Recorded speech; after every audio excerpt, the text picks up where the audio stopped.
আসসালামু আলাইকুম রহমতুল্লাহ। প্রিয় দর্শক, কেমন আছেন? আশা করি ভালো আছেন। প্রিয় দর্শক, রাষ্ট্রীয় শোকেও প্রাথমিক শিক্ষক নিয়োগ পরীক্ষায় কোনো বাধা নেই, এমনটি জানিয়েছেন কারা? চলুন বিস্তারিত তথ্য জেনে নিই।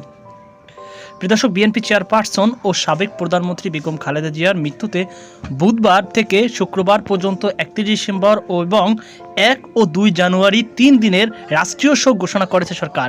এর মধ্যে শুক্রবার অনুষ্ঠিত হওয়ার কথা রয়েছে সরকারি প্রাথমিক বিদ্যালয়ে সহকারী শিক্ষক নিয়োগ পরীক্ষা। তবে রাষ্ট্রীয় শোকেও এ পরীক্ষা আয়োজনে কোনো বাধা নেই বলে জানিয়েছেন প্রাথমিক শিক্ষা অধিদপ্তর। প্রাথমিক শিক্ষা অধিদপ্তরের গবেষণা কর্মকর্তা এস.এম. মাহবুবুল্লাহ আলম আজ মঙ্গলবার 30 ডিসেম্বর দ্য ডেইলি ক্যাম্পাসকে বলেন, সহকারী শিক্ষক নিয়োগ পরীক্ষা পেছনের বিষয়ে এখন পর্যন্ত সরকারের পক্ষ থেকে কোনো চূড়ান্ত সিদ্ধান্ত আসেনি। সে কারণে পূর্ব নির্ধারিত সময়সূচি অনুযায়ী সব প্রস্তুতি নেওয়া হচ্ছে। তিনি বলেন, আগামী 2 জানুয়ারি সহকারী শিক্ষক নিয়োগ পরীক্ষা অনুষ্ঠিত হবে। তবে পরীক্ষার সময়সূচি কোনো পরিবর্তনের সিদ্ধান্ত হলে তা যথাসময়ে জানিয়ে দেওয়া হবে। এর আগে সরকারি প্রাথমিক বিদ্যালয়ে সহকারী শিক্ষক নিয়োগ পরীক্ষা নিয়ে নানা ধরনের গুজব ছড়ায় সামাজিক যোগাযোগ মাধ্যম। অনেকে পেজ ও আইডি থেকে এ পরীক্ষা স্থগিত করা হয়েছে বলে তথ্য ছড়ানো হয়েছে। তবে এসব সত্য নয় বলে জানিয়েছে দেয় প্রাথমিক শিক্ষা অধিদপ্তর।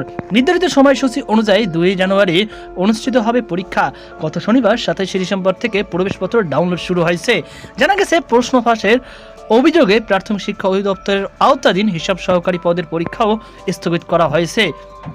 শুক্রবার 26 ডিসেম্বর প্রাথমিক শিক্ষা অধিদপ্তর এক বিজ্ঞপ্তিতে এ তথ্য জানানো হয়। এরপরেই শিক্ষক নিয়োগ পরীক্ষা স্থগিত হয়েছে বলে গুজব ছড়ানো হয়। সামাজিক যোগাযোগ মাধ্যম বিষয়টি চর্চার কেন্দ্র চলে আসে। এই পরিপ্রেক্ষিতে রাতেই প্রাথমিক শিক্ষা অধিদপ্তর এক বিজ্ঞপ্তিতে বলা হয়েছে, আগামী শুক্রবার 2 জানুয়ারি সরকারি প্রাথমিক বিদ্যালয় সহকারী শিক্ষক নিয়োগ 2025 পরীক্ষা অনুষ্ঠিত হবে।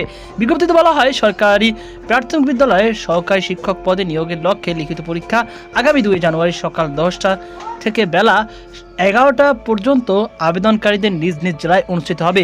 পরীক্ষার্থীদের অবশ্যই সকাল 9টার মধ্যে কেন্দ্রে প্রবেশ করতে হবে। আর বলা হয়, প্রার্থীদের আবেদনে উল্লিখিত মোবাইল নম্বরে যথাসময়ে 01552146056 নম্বরে হতে প্রবেশপত্র ডাউনলোডের SMS প্রেরণ করা হবে। প্রার্থীরা শনিবার 27 ডিসেম্বর সকাল 10টা থেকে admit.dpe.gov.bd ওয়েবসাইটে গিয়ে ইউজার নেম এবং পাসওয়ার্ড দিয়ে অথবা SSC রোল বোর্ড পাশের সন দিয়ে লগ ইন করে প্রবেশপত্র ডাউনলোড করে প্রিন্ট কপি সংগ্রহ করতে পারবেন। তো প্রিয় দর্শক, ইতিমধ্যে ডাউনলোড শুরু হয়ে গেছে। যারা এখনও ডাউনলোড করতে পারছে না তারা অবশ্যই কমেন্ট করবেন, আমি আপনাদেরকে লিঙ্কটি দিয়ে দেবো। জাস্ট ওখান থেকে আপনারা এসএসসি দিবেন, তাহলে আপনারা অটোমেটিক্যালি ফলাফল দেখতে পারবেন। তো এই ছিল আমাদের সর্বশেষ আপডেট। এ নিয়ে আপনার কোনো মতামত থেকে থাকলে অবশ্যই কমেন্টে জানাবেন। সকল বাধা আল্লাহ হাফেজ।